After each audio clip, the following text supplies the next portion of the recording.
Well, Big Brother will now be taught at a school near you.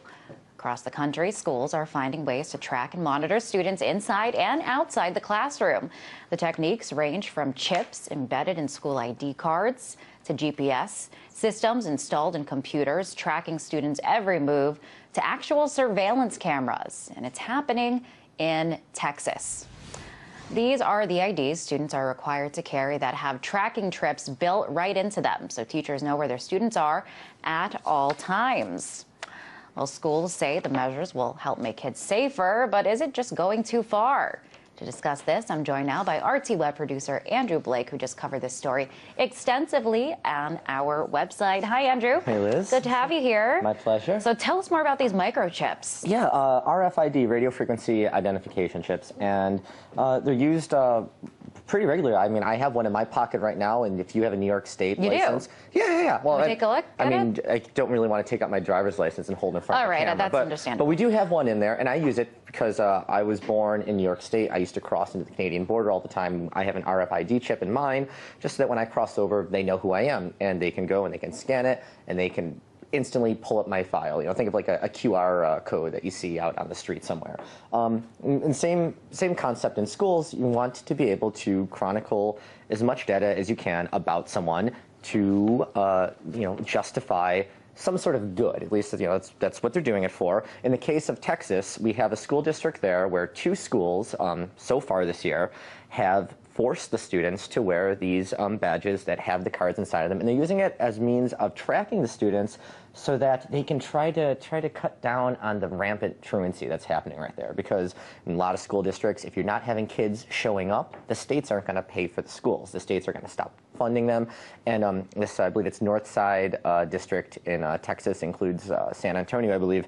They believe that these 2 schools right there, they're losing upwards of $175,000 a day in funding because students just aren't showing up to the class and the teachers can't keep track of them. So they figured, okay, well, if we know where the students are at all times, they're going to be held accountable. We'll know if they're in the class. We'll make sure we will have as accurate numbers as we possibly can. We'll be able to get that funding. We'll be able to know where everyone is. And it's great if you want to make sure that you're sending your child to a school where you're going to get the best education that the state's going to be able to afford. But at the same time, yes, instantly we're seeing all these privacy concerns just start mounting up. And they're being addressed in Texas, but unfortunately not necessarily in the best way. We have a case just recently where one student, she rejected this idea. She said, I'll carry a badge on me. You can have my name, you can have my photo, but I don't want to be tracked around the school because you can, from anywhere up to like 100 feet away, they can just buzz you in on a radio and they can find out like within a couple of inches where you are in the building. And it's just, it kind of just gives people the heebie-jeebies. Understand. So students do not have a choice. This is mandated. We're seeing that students and parents are starting to revolt slowly but surely, but so far the school district isn't really that concerned about their complaints. We have one case of a girl who said that it would violate her religious beliefs to be tracked consistently throughout the day. It would also obviously religious beliefs. Yes. I mean, I understand privacy concerns and maybe constitutional concerns, but religious concerns. The mark of the beast, to have this unknowing eye on her at all times. She said, my religion doesn't stand for it, and I don't want to have it. And the school said, okay, this is what we're going to do. You can go ahead and you can have your regular old ID badge.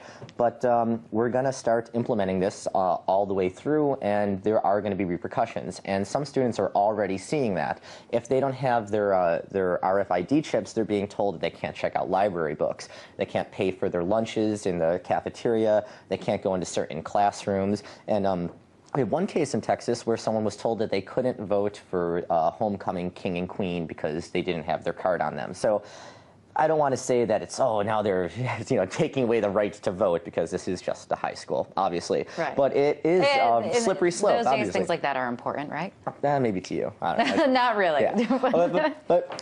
No, we're seeing a lot of problems here. And yes, in Texas, they think that every year, because if they can adjust this truancy problem and this lack of substantial attendance figures, they can pull in maybe like $2 million a year in state funding.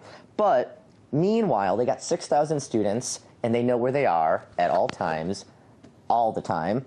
And it's kind of freaking people out. And there's a lot of concerns, not just about like, well, I just don't want to be tracked. It kind of has, as you would imagine, like a chilling effect on how people are going to associate with one another. Like, for example, let's say I know you're a good kid in school, right? Let's say you hung out with a couple of hoodlums, though, some undesirables, right? Now, if you're hanging out in a hallway with a couple of kids who are up to no good, but you obviously are, keeping to yourself, being nice and polite and stuff like that, the school's still going to know, oh, that Liz Wall, she's hanging out with those bad kids. So she must be up to no good also. She must be up to no good, yeah. And so people are going to pick where they hang out with. They're going to pick which extracurricular activities they participate in, because maybe some people don't want every authority figure in the school to know that they are involved in, like, let's say, like a gay and lesbian rights group like I was in high school, or like I went to the poetry circle. Maybe I didn't want a lot of people knowing I went to the poetry circle. I guess it's too late because I just said it on international television. But I think that you should have been proud of that. Thank you.